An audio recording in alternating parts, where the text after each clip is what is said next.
സൂറത്തുൽ നൂറിൽ അള്ളാഹു പറയുന്നുണ്ട്, ലാ തഹ്സബന്നല്ലദീന കഫറു, നീ ഒരിക്കലും വിചാരിക്കണ്ട, ലാ തഹ്സബന്നല്ലദീന കഫറു, നിഷേധികളായ ആളുകളെ കുറിച്ച് നീ ഒരിക്കലും വിചാരിക്കണ്ട, മുഅ്ജിസീൻ, അവർ ദുർബലമാക്കുമെന്ന്, ഫിൽ അർളി, ഭൂമിയിൽ, വമഅ്വാഹുമുൻ നാർ, അവരുടെ അവസാന അഭയം നരകമായിരിക്കും, വലബിഅ്സൽ മസീർ, എത്രയോ മ്ലേച്ഛമായ സങ്കേതത്തിലാണ് അവർ ചെന്നുപെടുക. നിഷേധികൾ അള്ളാഹുവിനെയും അവൻ്റെ പ്രവാചകനെയും തോൽപ്പിക്കും എന്ന് വിചാരിക്കേണ്ടതില്ല. അതാണ് ആ സൂക്തത്തിൻ്റെ അർത്ഥം. ഈ ഒരു സ്വഭാവത്തിലുള്ള പല സൂക്തവും വിശുദ്ധ ഖുർആനിലുണ്ട്. വമാ അൻതും ബിമുഅ്ജിസീന ഫിൽ അർളി വലാ ഫിസ് സമാ, വമാ അൻതും, നിങ്ങളല്ല, ബിമുഅ്ജിസീന, ദുർബലപ്പെടുത്തുന്നവരല്ല, തോൽപ്പിക്കുന്നവരല്ല, ഫിൽ അർളി വലാ ഫിസ് സമാ, ഭൂമിയിലും ആകാശത്തിലുമൊന്നും അള്ളാഹുവിനെയോ അവൻ്റെ പ്രവാചകനെയോ അവൻ്റെ വേദത്തെയോ ഒന്നും തന്നെ മനുഷ്യരെ നിങ്ങൾക്ക് തോൽപ്പിക്കാൻ കഴിയില്ല. ഇന്നമാ തുഅദൂന ആത്തിൻ വമാ അൻതും ബിമുഅ്ജിസീൻ, ഇന്നമാ തുഅദൂന, തീർച്ചയായിട്ടും നിങ്ങൾക്ക് അള്ളാഹു തഖീദ് ചെയ്യുന്നത്, വാഗ്ദാനം ചെയ്യുന്നത് കാര്യങ്ങളൊക്കെ സംഭവിക്കാനുള്ളതാണ്. ഇന്നമാ തുഅദൂന ആത്തിൻ, നിങ്ങൾക്ക് താക്കീത് ചെയ്യപ്പെടുന്ന ലോകം അവസാനിക്കുമെന്നും പരലോകം ഉണ്ടാകുമെന്നും അവിടെ മഹ്ശർ ഉണ്ടെന്നും സ്വർഗം നരകമുണ്ടെന്നൊക്കെ തുടങ്ങി പല കാര്യങ്ങളും ഖുർആനിലൂടെ സുന്നത്തിലൂടെ അള്ളാഹു നിങ്ങൾക്ക് താക്കീത് ചെയ്യുന്നു. അതൊക്കെ സംഭവിക്കും. വമാ അൻതും, നിങ്ങളല്ല, ബിമുഅ്ജിസീൻ, അതിനെയൊന്നും തോൽപ്പിക്കാൻ കഴിയുന്നവരല്ല നിങ്ങൾ. ഔ യഖുദുഹും ഫി തഖല്ലുബിഹിം ഫമാ ഹും ബിമുഅ്ജിസീൻ, ഔ യഖുദുഹും, അല്ലെങ്കിൽ അള്ളാഹു അവരെ പിടികൂടുന്നതിനെ തൊട്ട്, ഫി തഖല്ലുബിഹിം, അവരുടെ ഈ വിളയാട്ടത്തിനിടെ, അവരിങ്ങനെ ഈ ലോകത്ത് ഇങ്ങനെ മതിച്ച് വിതച്ച് നടക്കുന്ന സന്ദർഭത്തിൽ അള്ളാഹു അവരെ പിടിക്കും. ഫമാ ഹും ബിമുഅ്ജിസീൻ, അവർക്കൊരിക്കലും അള്ളാഹുവിനെ ദുർബലപ്പെടുത്താൻ കഴിയില്ല. ഞാൻ ഈ ഓതിയ ആയത്തുകളിലേക്ക് അർത്ഥം, നമ്മളൊരു പക്ഷെ ഖുർആനെ കുറിച്ച് മുഅ്ജിസത്ത് ഉണ്ട്, മുഅ്ജിസത്ത്, ഖുർആനെ കുറിച്ച്, ഖുർആനിന് മുഅ്ജിസത്ത്, അതിന്റെ അർത്ഥം എന്താ? അഅ്ജസ യുഅ്ജിസു, അജ്സ്, ദുർബലം, ദുർബലം, മുഅ്ജിസ്, ദുർബലപ്പെടുത്തുന്നത്. ഈ വിശുദ്ധ ഖുർആൻ നിങ്ങളുടെ ബുദ്ധിയെ, നിങ്ങളുടെ ചിന്തകളെ, നിങ്ങളുടെ ആ ഖുർആനിന് എതിരായിട്ട്, ഖുർആനിന് വിരുദ്ധമായിട്ട് നിങ്ങൾ പറയുന്നതും ചെയ്യുന്നതൊക്കെ അതിനൊക്കെ ദുർബലപ്പെടുത്തുന്നതാണ് ഖുർആൻ. അതാണ് മുഅ്ജിസത്ത് എന്ന പദത്തിന് അർത്ഥം തന്നെ. പ്രവാചകന്മാരുടെ ഇജാസ് എന്ന പദത്തിന് അർത്ഥം, മൂസാ നബി മുഅ്ജിസത്ത്, വടി അങ്ങോട്ട് ഇട്ടപ്പോ പാമ്പായിപ്പോ, ആ സന്ദർഭത്തിൽ അവിടെ ഉണ്ടായിരുന്ന സാഹിറുകൾ അവരുടെ വടി പാമ്പാക്കാൻ ശ്രമിക്കുന്നുണ്ട്. പക്ഷേ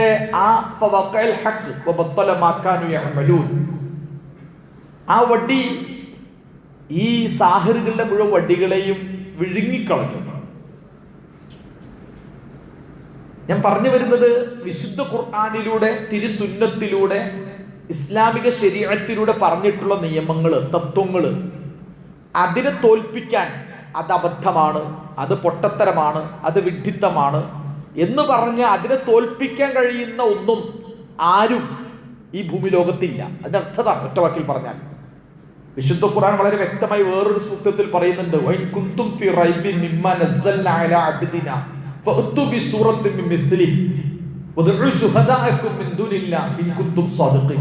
വഇൻ കുൻതും, നിങ്ങളാണോ, ഫീ റൈബിൻ മിമ്മാ നസ്സൽനാ, നാം ഇറക്കിയതിൽ വല്ല സംശയം നിങ്ങൾക്കുണ്ടോ, നാം ഇറക്കിയ വിശുദ്ധ ഖുർആനിൽ വല്ല സംശയം നിങ്ങൾക്കുണ്ടോ, ഫഅതു, എങ്കിൽ നിങ്ങൾ കൊണ്ടുവാ, ഒരു അധ്യായം കൊണ്ടുവാ, ഒരു സൂക്തം കൊണ്ടുവാ. വേറെടുത്ത് 10 ആയത്ത് കൊണ്ടുവരാം, ശരി, 10 ആയത്ത് കൊണ്ടുവരാൻ കഴിയും.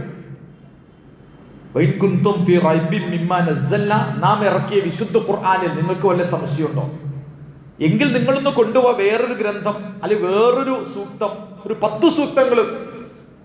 എന്നിട്ട് ഫല്ലം, നിങ്ങൾക്ക് കഴിയില്ല, നിങ്ങൾക്കതിന് കഴിയില്ല. അപ്പോൾ വിശുദ്ധ ഖുർആനിലും തിരുസുന്നത്തിലും പറഞ്ഞിട്ടുള്ള നിയമങ്ങൾ, തത്വങ്ങൾ, അത് ദൈവികമായ സത്യമാണ്. അതിനെ തോൽപ്പിക്കാനോ അത് വിഡ്ഢിത്തമാണെന്നും അത് അപരിഷ്കൃതമാണെന്നും അത് 6-ാം നൂറ്റാണ്ടിലേതാണെന്നും അത് പുതിയ കാലഘട്ടത്തിൽ ലോകത്തിന് ഫിറ്റല്ലെന്നും എന്നൊക്കെ പറഞ്ഞിട്ട് അതിനെ വിമർശിക്കാൻ സാധിക്കില്ല എന്നതാണ് ഖുർആൻ ഈ വ്യത്യസ്ത സൂക്തങ്ങളിലൂടെ പറഞ്ഞുകൊണ്ടിരിക്കുന്ന കാര്യം. ഇത് ഇന്ന് ഇങ്ങനെ പറയാനുള്ള കാരണം നമുക്കറിയാം. ഇപ്പോൾ സോഷ്യൽ മീഡിയയൊക്കെ ശ്രദ്ധിച്ചവർക്കറിയാം, ഇസ്ലാമിനെ തോൽപ്പിക്കാൻ, ഇസ്ലാമിലെ നിയമങ്ങളെ പരിഹാസ്യമാക്കാൻ കൊണ്ടുപിടിച്ച ശ്രമം ലോകം മുഴുവൻ നടന്നുകൊണ്ടിരിക്കുക. ലോകം മുഴുവൻ. നമ്മുടെ കേരളത്തിൽ പോലും അതിൻ്റെ സോഷ്യൽ മീഡിയ പ്ലാറ്റ്ഫോമുകളൊക്കെ ശ്രദ്ധിക്കുന്നവർക്കറിയാം, ഇസ്ലാമിനെ തെറി പറയാനും ചീത്ത വിളിക്കാനും പരിഹസിക്കാനൊക്കെ വേണ്ടി വ്യത്യസ്തമായ ഗ്രൂപ്പുകൾ, വ്യത്യസ്തമായ കൂട്ടായ്മകൾ സംഘടിതമായി ആസൂത്രിതമായി ശ്രമിച്ചുകൊണ്ടിരിക്കുകയാണ്. അത് പഴയകാല വിമർശനമല്ല. പഴയ കാലഘട്ടങ്ങളിലൊക്കെ ഇസ്ലാം വിമർശനങ്ങൾക്ക് ധാരാളം നടന്നിട്ടുണ്ട്. അതിൻ്റെ ഏറ്റവും തീവ്രവും ഭീകരവുമായ രൂപം അത് കേരളത്തിൽ നിന്ന് നടത്തിയിട്ട് അതിൻ്റെ ഇന്റർനാഷണൽ സ്വഭാവത്തിൽ കൊണ്ടുവരാൻ കേരളത്തിൽ അറിയപ്പെട്ട എക്സ് മുസ്ലിം, അങ്ങനെ പേരൊക്കെ ഉണ്ട്. എക്സ് മുസ്ലിം, എക്സ് ക്രിസ്ത്യൻ അങ്ങനെയൊന്നും ഇല്ല കേട്ടോ, എക്സ് ഹിന്ദു അങ്ങനെയൊന്നുമില്ല. പക്ഷെ മുസ്ലിങ്ങൾക്കിടയിൽ എക്സ് മുസ്ലിം, പഴയ മുസ്ലിം, ഞങ്ങൾ മുസ്ലിങ്ങൾ ഒഴിവായി, എക്സ് MLA ഒക്കെ ഉണ്ടല്ലോ, പഴയ എക്സ് MLA, എക്സ് MP എന്നൊക്കെയായിരുന്നു. എക്സ് മുസ്ലിം എന്ന ഗ്രൂപ്പ് പോലുണ്ട്. യമുക്കൾ എന്ന ഒരു പ്രത്യേക ജീവികളാണത്. അവര് അങ്ങനെ ഒരു കൂട്ടായ്മ തന്നെ ഉണ്ട്. അതിൽപ്പെട്ട ചില ആളുകൾ 24x7 മുഴുവൻ സമയം രാവിലെ എഴുന്നേറ്റ് പല്ല് തേക്കുന്നതിന് മുമ്പ് തന്നെ, അങ്ങനെ പല്ല് തേച്ചിട്ടല്ല, പല്ല് തേക്കുന്നതിന് മുമ്പ് തന്നെ, ബാത്റൂമിൽ പോകുന്നതിന് മുമ്പ് തന്നെ എല്ലാ മാലിന്യവും ചേർത്തുകൊണ്ട് രാവിലെ മുട്ട കൊണ്ട് തുടങ്ങുകയാണ്. രാത്രി കിടന്ന് നട്ടപ്പാതിര വരെ ഇസ്ലാമിനെയും മുസ്ലിങ്ങളെയും ഇസ്ലാമിക വിശ്വാസങ്ങളെയും ഒക്കെ ആക്ഷേപിച്ചും പരിഹസിച്ചും കൊണ്ട് നിരന്തരമായി എഴുതുകയും വീഡിയോ, ഫോൺ കോൾ, അതുമായി ബന്ധപ്പെട്ട സംവാദങ്ങൾ, ഒരുതരം തെറിവിളികൾ, തെറിപ്പാട്ട്. നമ്മുടെ കേരളത്തിലെ കൊടുങ്ങല്ലൂർ തെറിപ്പാട്ട് എന്നുള്ളതാണ്, ഇസ്ലാം വിരുദ്ധ തെറിപ്പാട്ട്. ഇത് ശ്രദ്ധിക്കുന്നവർക്കറിയാത് വളരെ ശക്തമായി ലോകം മുഴുവൻ. അതിന്റെ ഭാഗമായി ബ്രിട്ടനില് ഹൈഡ് കോർണർ അങ്ങനെ ഒരു പ്രത്യേകമായ സ്ഥലമുണ്ട്. ഈ അങ്ങനെ ചില രാജ്യങ്ങളിലൊക്കെ ഇപ്പൊ നമ്മൾ തൃശ്ശൂർ തേക്കിൻകാട് മൈതാനി എന്നൊക്കെ പറയൂല, അവിടെ എല്ലാവർക്കും സാംസ്കാരിക, ഇപ്പൊ അത് പറ്റൊന്നുമില്ല കേട്ടോ, അതൊക്കെ ഒരു സംഘപരിവാർ ആധിപത്യത്തിലായി. അപ്പൊ തേക്കിൻകാട് മൈതാനിയിൽ എല്ലാവർക്കും ഒരുമിച്ച് കൂടാം, അങ്ങനെയൊക്കെ ചില സാംസ്കാരിക ചില പ്രദേശം, അങ്ങനെയുള്ള ഹൈഡ് കോർണർ എന്ന് പറയുന്ന ഒരു സ്പീക്കർ കോർണർ, ഒരു പൊതു സ്ഥലത്ത് ആർക്കും വന്ന് പ്രസംഗിക്കാം, സംവദിക്കാം, ചർച്ച ചെയ്യാം, അങ്ങനെയുള്ള ഒരു ഓപ്പൺ എയർ ഉണ്ട്, ഒരു ഓപ്പൺ കോർണർ ഉണ്ട്. അവിടെ വന്ന് കേരളത്തിലെ ഇത്തരത്തിൽ ഇസ്ലാം വിമർശനത്തിൽ വേണ്ടി ജീവിക്കുന്ന, അതിന് വേണ്ടി ഫണ്ടുകൾ കിട്ടുന്ന, ഒരുപക്ഷെ നിങ്ങൾ മനസ്സിലാക്കുക, ഏറ്റവും വലിയ ഫണ്ടഡ് പ്രസ്ഥാനം, നമ്മൾ ഫണ്ടഡ് പ്രസ്ഥാനം എന്ന് പറയുന്ന ഒരു സംവിധാനമാണ്. ഫണ്ട് വാങ്ങി പോകുന്ന ചില NGOകൾ, അങ്ങനെ ഇസ്ലാം വിമർശനത്തിനാണ് ലോകത്ത് ഏറ്റവും കൂടുതൽ ഫണ്ടുകൾ കിട്ടിക്കൊണ്ടിരിക്കുന്നത്. നിങ്ങൾ മനസ്സിലാക്കണം. അവിടെ പഴയകാലത്തെ MN വിജയൻ മാഷൊക്കെ ഇടതുപക്ഷ രാഷ്ട്രീയത്തെ ദുർബലപ്പെടുത്തുവാൻ വേണ്ടിയിട്ട് ഈ സാമ്രാജ്യത്വ മുതലാളിത്ത രാജ്യങ്ങൾ ഫണ്ട് ചെയ്തതിനെ കുറിച്ച് എഴുതാറുണ്ട്. ഫോർഡ് കമ്പനികൾ, അങ്ങനെ പല ജാതി NGOsകളിലൂടെ ലോകത്ത് ഇത്തരം ഇടതുപക്ഷ രാഷ്ട്രീയത്തെ, അതിന്റെ ജനകീയാസൂത്രണ പദ്ധതികളൊക്കെ തകർക്കുവാൻ വേണ്ടി അത്തരത്തിലുള്ള ഫണ്ട് ചെയ്ത പ്രസ്ഥാനങ്ങളെ കുറിച്ചൊക്കെ അദ്ദേഹം എഴുതിയിട്ടുണ്ട്.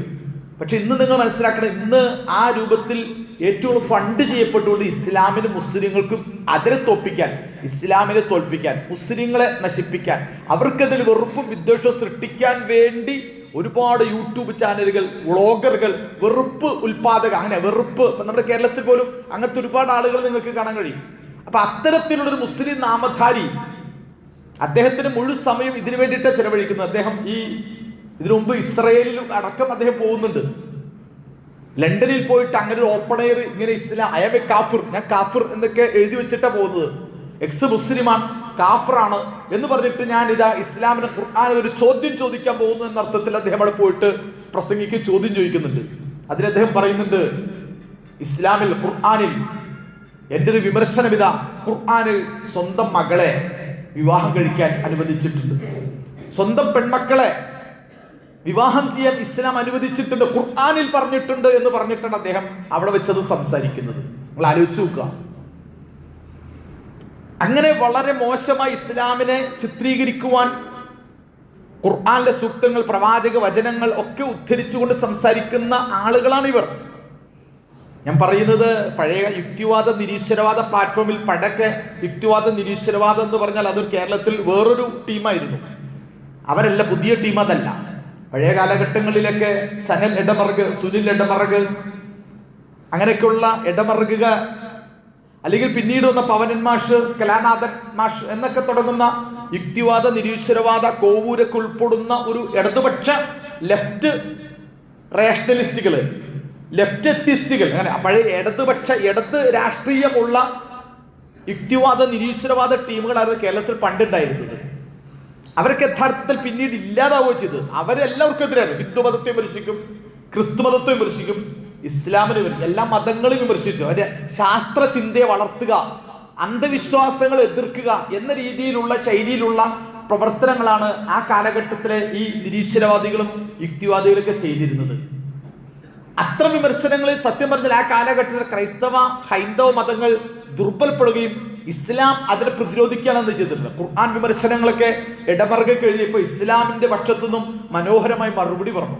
അങ്ങനെ യുക്തിവാദികളും ഇസ്ലാമും തമ്മിൽ ഒരുപാട് സംവാദങ്ങൾ കേരളത്തിൽ നടന്നിട്ടുണ്ട്.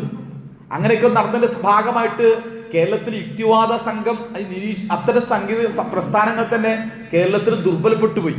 അതിനൊക്കെ സംസ്ഥാന സമ്മേളനത്തിൽ പോയപ്പോഴും 400-500 ആളുകളൊക്കെ ഉണ്ടാവുള്ളൂ. അത് ദുർബലപ്പെട്ടു പോയി. പക്ഷെ ഒരു പുതിയ നിയോ എത്തിസ്റ്റുകൾ ഒരു പുതിയ നവ യാഥാസ്ഥികർ എന്ന പേരിൽ, നവ നാസ്തികർ എന്ന പേരിൽ ഒരു പുതിയ സംവിധാനം വന്നിട്ടുണ്ട്. അവരുടെ പ്രത്യേകത ലെഫ്റ്റ് എത്തിസ്റ്റുകളല്ല, ഇടത് പക്ഷത്തോട് ചേർന്ന് നിൽക്കുന്ന കമ്മ്യൂണിസ്റ്റ് മാർക്സിസ്റ്റ് ചിന്തകളിലൂടെ മുന്നോട്ട് പോകുന്ന നിരീശ്വരവാദി യുക്തിവാദികളല്ല പുതിയവര്. അവരുടെ പ്രത്യേകത അവർ ഫാർ റൈറ്റ് ആണ്.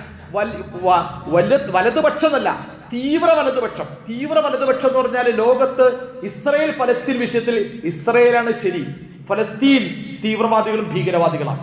ഫലസ്തീനികളെ കൂട്ടക്കൊല ചെയ്തോട്ടെ, ഇസ്രയേലിന് ലോകത്തെ കൂട്ടക്കൊല ചെയ്യാൻ അനുവാദമുണ്ട്. ഇസ്രയേൽ ലോകത്തെ ഏറ്റവും വലിയ ധാർമ്മിക ശക്തിയാണ്, ഇസ്രയേൽ നിരപരാധികളാണ് എന്ന് പറയുന്നവരാണ് ഈ സംഘം. ഇപ്പോൾ അമേരിക്കയും ബ്രിട്ടനും ഫ്രാൻസും അമേരിക്കയുടെ നേതൃത്വത്തിൽ ഇറാന്റെ മണ്ണിൽ നടക്കുന്ന, മിഡിൽ ഈസ്റ്റിൽ നടക്കുന്ന യുദ്ധത്തിൽ പോലും അവർ അമേരിക്കയുടെ കൂടെയാണ് ശരി, അമേരിക്കയാണ് ശരി, ഇറാൻ ഭീകരജീവികളാണ് എന്ന് പറയുന്ന രീതിയിലാണ് അവർ വ്യാഖ്യാനങ്ങൾ പോകുന്നത്. കേരളത്തിൽ, ഇന്ത്യയിൽ പോലും സംഘപരിവാർ അവരാണ് യഥാർത്ഥത്തിൽ ഈ രാജ്യത്ത് യഥാർത്ഥ നീതി. മുസ്ലിങ്ങളാണ് പ്രശ്നക്കാർ. മുസ്ലിങ്ങൾക്ക് പൗരത്വം റദ്ദ് ചെയ്യാം. അവരെ കൂട്ടമായിട്ട് ഏതെങ്കിലും ഡിറ്റൻഷൻ സെന്ററിൽ പണിതാൽ ഇങ്ങനെ അവർക്ക് പൗരത്വം കൊടുക്കേണ്ടതില്ല. ഇങ്ങനെ മുസ്ലിം സമൂഹത്തെയും ഇസ്ലാമിനെയും മാത്രം ടാർഗറ്റ് ചെയ്ത് ഇസ്ലാമിന്റെ മുസ്ലിങ്ങളെ പിന്നാലെ നിന്ന് ഇസ്ലാം വിമർശനം എന്ന് പറയുന്നത് അതിന് ആ അർത്ഥത്തിൽ മുസ്ലിങ്ങളെ ജനസൈഡ്, മുസ്ലിങ്ങളെ ഇല്ലാതാക്കാൻ, മുസ്ലിങ്ങളെ വിമർശിക്കലല്ല, മുസ്ലിങ്ങളെ ഇസ്ലാമിനെയും യഥാർത്ഥത്തിൽ കൊന്നുകളി നശിപ്പിച്ച് ഇല്ലാതാക്കണം. അവരെ ജനസൈഡ്, അവരെ ഇല്ലാതാക്കണം. വംശീയമായിട്ട് ഒരു വംശം പോലും ഉണ്ടാവരുത്. ആ വംശത്തെ അവർ ശുദ്ധീകരിച്ച് കളയണം. അത്തരത്തിൽ ജനസൈഡ് ചെയ്യാനുള്ള ന്യായീകരണങ്ങൾ എടുത്തുദ്ധരിക്കുന്ന സ്വഭാവത്തിൽ, കാരണം മുസ്ലിങ്ങളും ഇസ്ലാമുമാണ് ലോകത്തിന്റെ ഏറ്റവും വലിയ ശാപം. ഖുർആൻ ഏറ്റവും വലിയ ശാപമാണ്. മുഹമ്മദ് നബി ഏറ്റവും ആക്ഷേപം മുഹമ്മദ് നബിയാണ്. അത്തരത്തിലൊരു പുതിയ മൂവ്മെന്റ് ലോകം മുഴുവൻ ഉണ്ടത്. സാം ഹാരിസന്റെ നേതൃത്വത്തിൽ, റിച്ചാർഡ് ഡോക്കിൻസിന്റെ നേതൃത്വത്തിൽ ഇതൊരു ആഗോള തലത്തിൽ ഇത്തരം സംവിധാനങ്ങളുണ്ട്. പക്ഷെ അതിന്റെ കേരളീയ എപ്പിസോഡിനെ കുറിച്ച് നമ്മൾ പറഞ്ഞുകൊണ്ടിരിക്കുന്നത്. ഇത്തരം ആളുകൾ സാക്ഷാൽ ലണ്ടനിൽ പോയി ഇംഗ്ലണ്ടിൽ പോയിട്ട് അവിടെ പോലും തുറന്നായ സ്ഥലത്ത് ഇത്ര ഇസ്ലാമിനെ കുറിച്ച് ഇങ്ങനെ ആക്ഷേപം ഉന്നയിക്കുക. ആ സന്ദർഭത്തിൽ അവിടെ ശരിക്കും ആ കോർണറിൽ ഇസ്ലാമിക പ്രബോധകരായ ചില ആളുകൾ കൂടി അവിടെ ഉണ്ടായിരുന്നു. അദ്നാൻ റഷീദിനെ പോലുള്ള ചില ഇസ്ലാമിക പണ്ഡിതന്മാർ ഈ ഓപ്പൺ എയർ സംവാദ സന്ദർഭത്തിൽ ഈ പറയുന്ന കേരളത്തിലെ ഈ നവ യാഥാസ്ഥിക ഇസ്ലാം വിമർശന കൈത്തൊഴിലാക്കി, ഉപജീവന മാർഗമാക്കി, അതിന് ഫണ്ടുകൾ സ്വീകരിച്ചുകൊണ്ട്, ഇസ്ലാം വിരുദ്ധ ചീത്ത വിളിക്ക് ഫണ്ട് സ്വീകരിച്ചുകൊണ്ട് അത് വെച്ച് ഉപജീവിക്കുന്ന, അതിനോട് ജീവിക്കുന്ന, അത് ഉപജീവന മാർഗമാക്കിയ, അത് സംഘപരിവാറിനും അതുപോലെ തന്നെ ഇസ്ലാം വിരുദ്ധർക്കും വേണ്ടിയിട്ട്, അവർക്ക് വേണ്ടിയിട്ട് കൊട്ടേഷൻ എടുത്തിട്ടുള്ള ഈ മനുഷ്യന്റെ പ്രസംഗം കേട്ടപ്പോ അവിടെ ഉള്ള പണ്ഡിതന്മാർ ചോദിച്ചു, അങ്ങനെ ആയത്ത് എവിടെയാണ്? ഖുർആനിൽ സ്വന്തം പെൺമക്കളെ കല്യാണം കഴിക്കാൻ ഇസ്ലാം ഖുർആൻ അനുവദിച്ചിട്ടുണ്ട്, എവിടെ എന്ന് ചോദിക്കുകയും അദ്ദേഹം പെട്ടുപോയി. അദ്ദേഹം അവിടുന്ന് കൊണ്ട് ഇങ്ങനെ മൊബൈല്, അവിടെ ചാറ്റ് ബിറ്റി, അല്ലെങ്കിൽ അവിടെ നിന്നിട്ട് ജെമിനി ഒക്കെയുള്ള എല്ലാ അർത്ഥത്തിലുമുള്ള ഇത്തരത്തിലുള്ള സോഷ്യൽ മീഡിയ പ്ലാറ്റ്ഫോമുകളും അതിന്റെ പുതിയ സ്രോതസ്സുകൾ, സെർച്ച് എഞ്ചിനൊക്കെ നോക്കി അദ്ദേഹം വിഷണനായി ശരിക്കും പരാജയപ്പെടുന്ന ചിത്രം. ഇതിന് പറയാൻ കഴിയുന്നില്ല. അങ്ങനെ അദ്ദേഹത്തിന് ഖുർആൻ അറിയൂല. എവിടുന്നോ എന്തോ കിട്ടി, എവിടുന്നോ എന്തോ തോണ്ടിയെടുത്ത് അവിടുന്ന് ഇവിടുന്ന് കഷ്ണിച്ചും മുറിച്ചും അവിടുന്ന് ഇവിടുന്ന് എഡിറ്റ് ചെയ്തും പഴയകാല ഘട്ടത്തിലെ സാക്ഷാൽ ഓറിയന്റലിസ്റ്റുകൾ മുതൽ ഇന്നത്തെ നവയാഥാസ്ഥികർ വരെ ഉണ്ടാക്കിയെടുത്തിട്ടുള്ള, എഡിറ്റ് ചെയ്ത് കട്ട് ചെയ്തെടുത്തിട്ടുള്ള, കട്ടും പേസ്റ്റൊക്കെ ചെയ്തിട്ട് അരികും മൂലയൊക്കെ കത്തിരിച്ചിട്ടാണ് ഇവരുടെ മുഴുവൻ സംസാരങ്ങളും.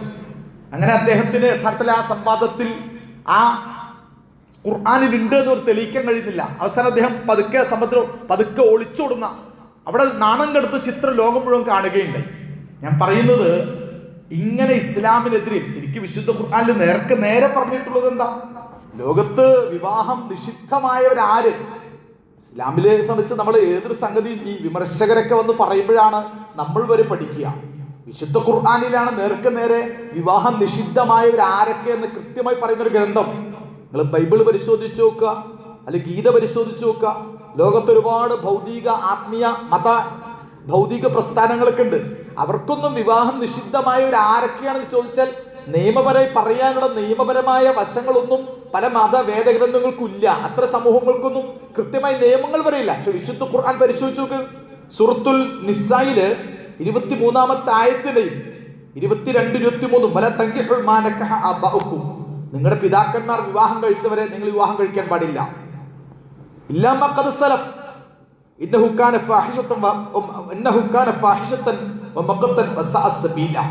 നിങ്ങളുടെ പഴയ കാലഘട്ടങ്ങളിലൊക്കെ ഒരു മനുഷ്യൻ അയാളുടെ ഭാര്യ മരിച്ചാൽ വേറെ പെണ്ണുങ്ങളെ വിവാഹം കഴിക്കും. അയാളുടെ ഭാര്യ രണ്ടാമത്തെ ഭാര്യയാണല്ലോ. അപ്പൊ ആദ്യത്തെ ഭാര്യ ഉണ്ടായ മക്കള് ഇദ്ദേഹം മരിച്ചു കഴിയുമ്പോൾ ഇദ്ദേഹത്തെ രണ്ടാമത്തെ ഭാര്യ അനന്തരാവകാശം എടുക്കും. സ്വന്തം ഉമ്മയല്ല, സ്വന്തം ഉമ്മ വിവാഹം മോചിതയായി കഴിഞ്ഞ് വേറെ പെണ്ണിനെ ഈ മനുഷ്യൻ കല്യാണം കഴിച്ചിട്ടുണ്ടാവും. അപ്പൊ സ്വാഭാവിക മക്കള് ഇദ്ദേഹം മരിക്കുന്നതോടെ ഈ ചിറ്റമ്മയെ രണ്ടാനുമ്മയെ സ്വന്തം ഭാര്യയായിട്ട് സ്വീകരിക്കുന്ന രീതിയൊക്കെ പഴയ ജാഹിലിയ കാലഘട്ടത്തിലുണ്ടായിരുന്നു. അതുകൊണ്ട് പറയാം, നിങ്ങളുടെ പിതാക്കന്മാർ വിവാഹം കഴിച്ച നിങ്ങളുടെ ഉമ്മ അല്ലെങ്കിൽ രണ്ടാനുമ്മ, നിങ്ങളുടെ ചിറ്റമ്മ, അവരെ നിങ്ങൾ വിവാഹം ചെയ്യാൻ പാടില്ല. വളരെ മ്ലേച്ഛവും മോശവുമാണ് എന്ന് ഖുർആൻ പറയാം. പിന്നെയും പറയാണ്, ഹുരിമത്ത് അലൈക്കും ഉമ്മഹാത്തുക്കും വബനാത്തുക്കും വഅഖവാത്തുക്കും വഅമ്മാത്തുക്കും വഖാലാത്തുക്കും വബനാത്തുൽ അഖ് വബനാത്തുൽ ഉഖ്ത് വഉമ്മഹാത്തുക്കും അല്ലത്തി അർളഅനക്കും വഅഖവാത്തുക്കും മിനർ റളഅ വഉമ്മഹാത്തു നിസായിക്കും വറബായിബിക്കും അല്ലത്തി ഫീ ഹുജൂരിക്കും മിൻ നിസായിക്കും അല്ലത്തി ദഖൽതും ബിഹിൻ ഫഇൻ ലം തകൂനു ദഖൽതും ബിഹിൻ ഫലാ ജുനാഹ അലൈക്കും വഹലായിലു അബ്നായിക്കും അല്ലദീന മിൻ അസ്ലാബിക്കും വഅൻ തജ്മഉ ബൈനൽ ഉഖ്തൈനി ഇല്ലാ മാ ഖദ് സലഫ് ഇന്നല്ലാഹ കാന ഗഫൂറർ റഹീമ. എത്ര കൃത്യമാണ്. ഹുരിമത്ത് അലൈക്കും, നിങ്ങൾക്ക് ഹറാമാണ്. ഉമ്മഹാത്ത്, നിങ്ങളുടെ ഉമ്മമാര് വല്യമ്മമാര് ആര് വിവാഹം ചെയ്യാം? അവരെ ഭാര്യമാർ അല്ലെങ്കിൽ ആ ലെവലിൽ അവരെ ലൈംഗികമായിട്ട് അവരെ സമീപിക്കാൻ പാടില്ല, അവരെ കാണാൻ പാടില്ല. ഒബനാത്തുക്കും, നിങ്ങളുടെ പെൺമക്കളെ നിങ്ങൾ ഒരിക്കലും ഏതൊർത്ഥത്തിൽ ലൈംഗികമായിട്ടോ അല്ലെങ്കിൽ വിവാഹ സ്വഭാവത്തിലോ അവരെ കാണാൻ പാടില്ല. വഅഖവാത്തുക്കും, നിങ്ങളുടെ പെങ്ങന്മാർ, നിങ്ങളുടെ സഹോദരിമാരെ ഒരിക്കലും നിങ്ങൾ അങ്ങനെ കാണാൻ പാടില്ല. വഅമ്മാത്തുക്കും, നിങ്ങളുടെ പിതൃവ്യകൾ, നിങ്ങളുടെ അമ്മായിമാർ, നിങ്ങളുടെ ഉപ്പയുടെ പെങ്ങന്മാരുണ്ടല്ലോ, നിങ്ങളുടെ അമ്മായിമാരെ. അതുപോലെ ഖാലാത്തുക്കും, നിങ്ങളുടെ എളിയമ്മ മൂത്തുമ്മമാരെ, നിങ്ങളുടെ ഉമ്മയുടെ ജ്യേഷ്ഠത്തിനെത്തി നിങ്ങളുടെ മൂത്തുമ്മമാരെ, എളയിമ്മമാരെ. ബനാത്തുൽ അഖി, നിങ്ങളുടെ സഹോദരന്മാരുടെ പെൺമക്കൾ, നിങ്ങൾക്ക് വിവാഹം പാടില്ല. ബനാത്തുൽ ഉഖ്തി, നിങ്ങളുടെ സഹോദരിമാരുടെ പെൺമക്കൾ, അവരെ നിങ്ങൾക്ക് വിവാഹം ചെയ്യാൻ പാടില്ല. ഉമ്മഹാത്തുക്കും അല്ലത്തി അർളഅനക്കും, നിങ്ങൾക്ക് മുലയൂട്ടിയ ഉമ്മമാരുണ്ടല്ലോ, ആ മുലയൂട്ടൽ ബന്ധത്തിലൂടെ ഉണ്ടായ സഹോദരന്മാർ. ഇസ്ലാമില് നസബൻ വസിഹ്റൻ വറളഅത്തൻ 3 സ്വഭാവത്തിലാണ് ബന്ധങ്ങളുള്ളത്. നസബ് എന്ന രക്തബന്ധത്തിലൂടെ കുറെ ബന്ധങ്ങൾ നിങ്ങൾക്ക് വിവാഹം നിഷിദ്ധമാകും. അതുപോലെ തന്നെ നിങ്ങൾ പഴയകാല മുലയൂട്ടൽ സംസ്കാരം, പഴയ കാലഘട്ട സംസ്കാരം, ആ മുലയൂട്ടലിലൂടെ നിങ്ങൾക്ക് മുലയൂട്ടിയ സ്ത്രീയുടെ ആ രക്തം, അവരുടേതായ ജനിതകമായ പല സവിശേഷത നിങ്ങളുടെ ശരീരത്തിലേക്ക് വരും. അതുകൊണ്ട് നിങ്ങൾക്ക് മുലയൂട്ടലിലൂടെ ഉണ്ടായ മുലയൂട്ടിയ ഉമ്മ, ആ മുലയൂട്ടിയ ഉമ്മയുടെ മക്കൾ ഉൾപ്പെടെയുള്ളവരുമായി ബന്ധപ്പെട്ട ആ മുലകുടി ബന്ധത്തിലൂടെയുള്ള ആ സഹോദരി ബന്ധങ്ങളും നിങ്ങൾക്ക് നിഷിദ്ധമാണ്. അതുപോലെ തന്നെ വിശുദ്ധ ഖുർആൻ വീണ്ടും പറയാ, ഉമ്മഹാത്തു നിസായിക്കും, നിങ്ങളുടെ ഭാര്യമാരുടെ ഉമ്മമാർ. നമ്മുടെ ഭാര്യമാരും ഉമ്മമാരുണ്ടല്ലോ, ഒരുപക്ഷെ നമ്മളെ ഭാര്യമാരെ ത്വലാഖ് ചെല്ലിയാൽ പോലും ആ ഭാര്യമാരുടെ ഉമ്മമാര്, അത്ര ഉമ്മമാരുമായി ബന്ധപ്പെട്ട അവരുടെ മറ്റ് ബന്ധങ്ങൾ എല്ലാം നിഷിദ്ധമാണ്. അതുപോലെ തന്നെ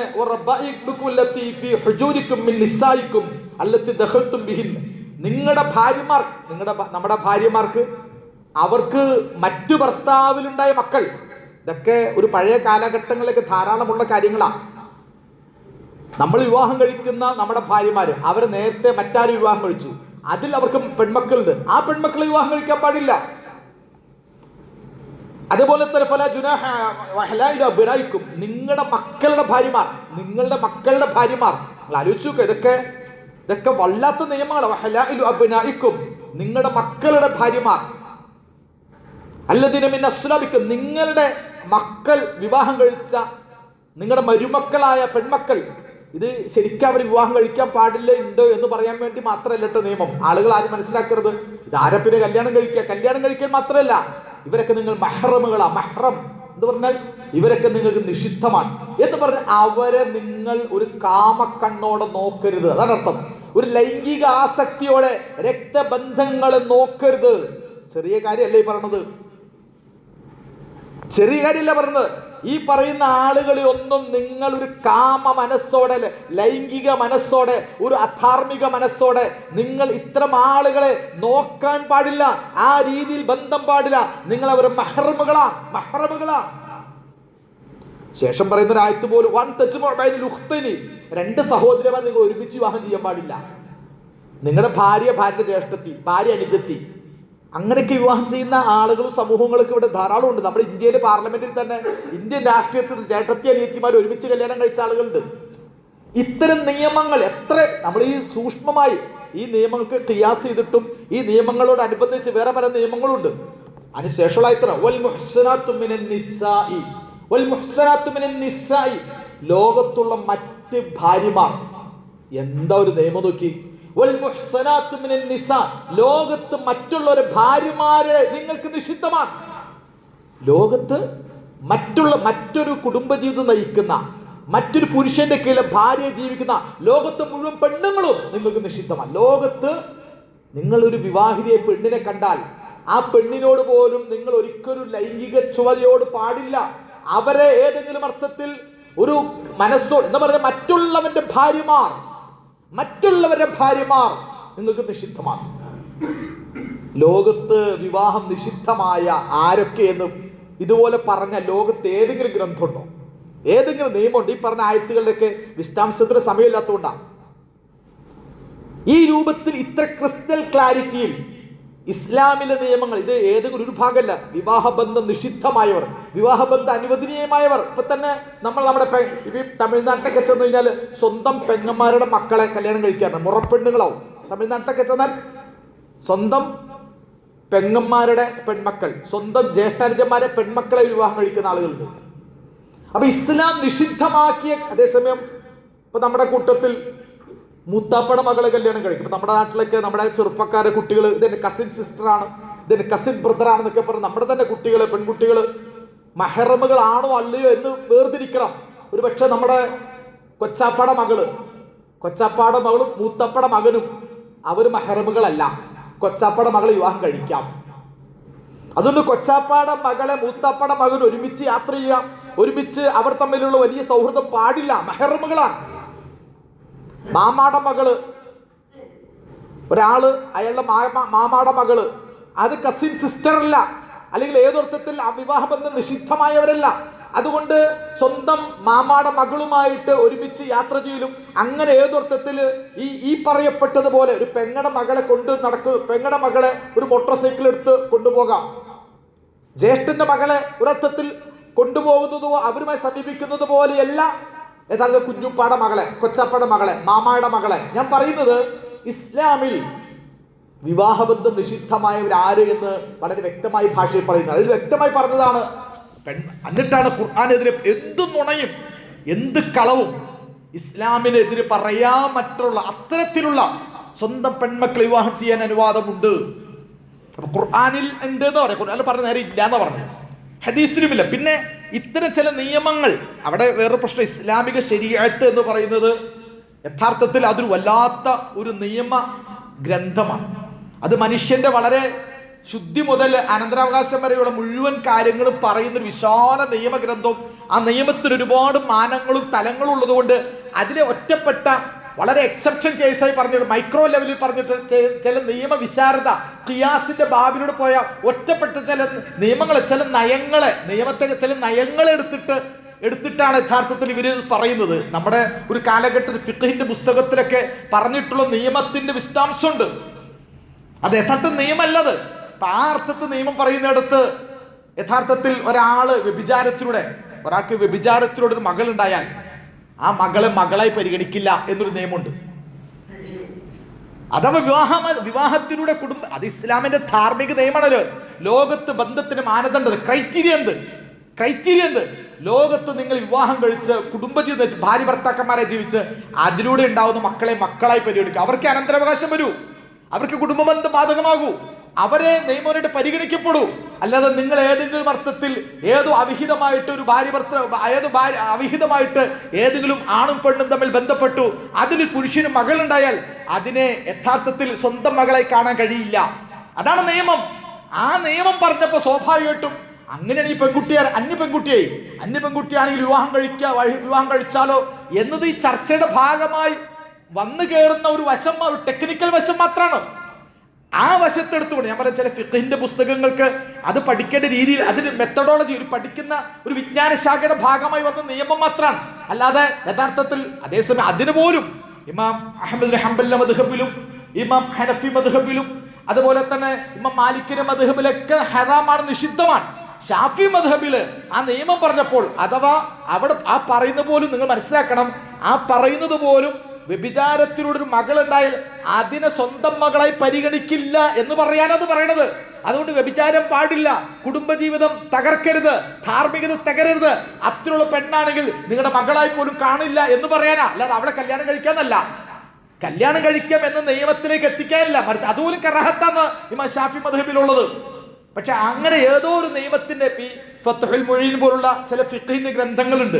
അത്തരം ഗ്രന്ഥങ്ങളിൽ പറഞ്ഞിട്ട് ഇതുപോലെ ചില മസ്അലകൾ പറഞ്ഞു പോകും. അത് യാഥാർത്ഥ്യമല്ല, അത് നിയമം പറയുന്നത്. അങ്ങനെയാണെങ്കിൽ ഇങ്ങനെയാണെങ്കിൽ പണ്ടൊക്കെ നമ്മൾ കേട്ടിട്ടുണ്ടാവും, പള്ളിക്കകത്തൊരു മരം ഉണ്ടായി, ആ മരം ഇങ്ങനെ വളർന്നു, അത് പടർന്നു, അത് അങ്ങോട്ട് ഇല പോയി, ചില്ല പോയി. അപ്പോൾ ഒരാള് ഈ മരത്തിൽ കയറി, പള്ളിയുടെ അടുത്തുന്ന മരം, ആ മരത്തെ കയറിയിട്ട് ആ കൊമ്പിക്കൂടെ പോയിട്ട് ആ ചില്ലയുടെ അപ്പുറത്ത് പോയത് അവിടെ നിന്ന് ഇത്തിക്കാഫാവോ? ഏത് പള്ളിയുടെ ഉള്ളിൽ നിന്ന് ഒരു മരം ഉണ്ടായി, അതിന്റെ കമ്പ് പുറത്തേക്ക് പോയി, അവിടെ ചില്ല അങ്ങോട്ട് പോയി, ആ ചില്ലയുടെ അങ്ങേ അറ്റത്ത് പോയി കയറിയിരുന്ന ഈ ഇത്തിക്കാഫിന്റെ പ്രതിഫലം കിട്ടുമോ എന്ന് ചോദിക്കുന്ന ശൈലിയുണ്ട്.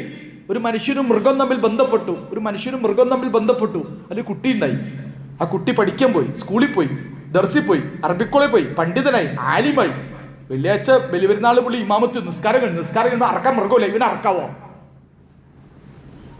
ഇത് ഒരു കാലഘട്ടത്തിലെ ഇത്ര വിജ്ഞാന ശാഖകളുടെ ഭാഗമായി വന്ന ഒരു പഠന, ഒരു പ്രത്യേക രീതിയിൽ ഹൽ അൻത മിനൽ അറഅയ്തീൻ ഒരു വിഭാഗമുണ്ട്. ഞാൻ പറയുന്നത് അങ്ങനെ വന്ന ചില നിയമത്തിന്റെ ഈ കോടതി, ഇപ്പൊ നമ്മുടെ ഈ കോടതിയിൽ എഴുതപ്പെട്ട നിയമങ്ങൾ വിശദാംശങ്ങൾ കേട്ടുക്കെ, ഒരു ഇത്തരത്തിലുള്ള ബലാത്സംഗ ഇങ്ങനെ കേസുകളൊക്കെ വിധിക്കുമ്പോൾ ചില കേസുകൾ നമുക്ക് അത്തരം കോടതി മുറികളിലൊക്കെ ഇത്ര ഇരകളെയൊക്കെ ചോദ്യം ചെയ്യുന്നതും വേട്ടക്കാരെ ചോദ്യം ചെയ്യുന്ന രീതികളൊക്കെ വായിച്ചാൽ പറഞ്ഞാൽ നമുക്ക് അറപ്പും വെറുപ്പും തോന്നാവുന്ന വിധത്തിലാണ് കോടതിയിലെ വിശദാംശങ്ങൾ വരിക. ഇതുപോലെയാണ് ഫിഖ്ഹിന്റെ പുസ്തകം. അപ്പൊ ആ ഫിഖ്ഹിന്റെ പുസ്തകം ഏതൊരു ഉദ്ധരണി, ഒരു അംശം ഉദ്ധരിച്ചിട്ടാണ് ഇന്ന് ഈ നാസ്തിക യുക്തിവാദികളൊക്കെ ഇസ്ലാമിനെ വിമർശിക്കുന്നത്. ഇപ്പൊ ഞാൻ അവസാനിപ്പിക്കാൻ ഞാൻ പറഞ്ഞു വരുന്നത്, ഇസ്ലാമിക ശരീഅത്തിൽ അതിന്റെ നിയമങ്ങൾ വളരെ ക്രിസ്റ്റൽ ക്ലാരിറ്റിയാണ്. വിവാഹം നിഷിദ്ധമായവരായിരിക്കാം, വിവാഹം അനുവദിക്കപ്പെട്ടതായിരിക്കാം, അങ്ങനെയൊക്കെ പറഞ്ഞ ഇസ്ലാം മാത്രമേ ഉള്ളൂ. അപ്പൊ ഇസ്ലാമിനെ തോൽപ്പിക്കാൻ വേണ്ടി ഖുർആനെ തോൽപ്പിക്കാൻ ശ്രമിക്കുന്നവർ, ഇസ്ലാമിനെ തോൽപ്പിക്കാൻ ശ്രമിക്കുന്നവർ അവർ പരാജയപ്പെടുകയുള്ളൂ. ഇസ്ലാം മനോഹരമാണ്, ഇസ്ലാമിക ശരീഅത്ത് നീതിയാണ്, അത് ധാർമ്മികതയാണ്, അത് മൂല്യമാണ്. അത് ആ അർത്ഥത്തിൽ നമ്മൾ മനസ്സിലാക്കണം. അല്ലാഹു സുബ്ഹാനഹു വ തആല ലോകമുള്ള യൂറോപ്പിലടക്കം ഈ പറയുന്ന അവിടങ്ങളിലടക്കം നമ്മൾ വേൾഡ് കപ്പിൽ വരെ നമ്മൾ അതിനെപ്പറ്റി പറഞ്ഞു. ഇസ്ലാമിക ആശയവും ഇസ്ലാമിക സംസ്കാരങ്ങളും ഇസ്ലാമിക മൂല്യങ്ങളും ഒക്കെ പരിഗണിക്കപ്പെടുന്ന, ആദരിക്കപ്പെടുന്ന ഈ കാലഘട്ടത്തിൽ ഇസ്ലാമിനെ കുറിച്ചുള്ള പഠനങ്ങളും ചർച്ചകളൊക്കെ വ്യാപകമായ കാലഘട്ടത്തിൽ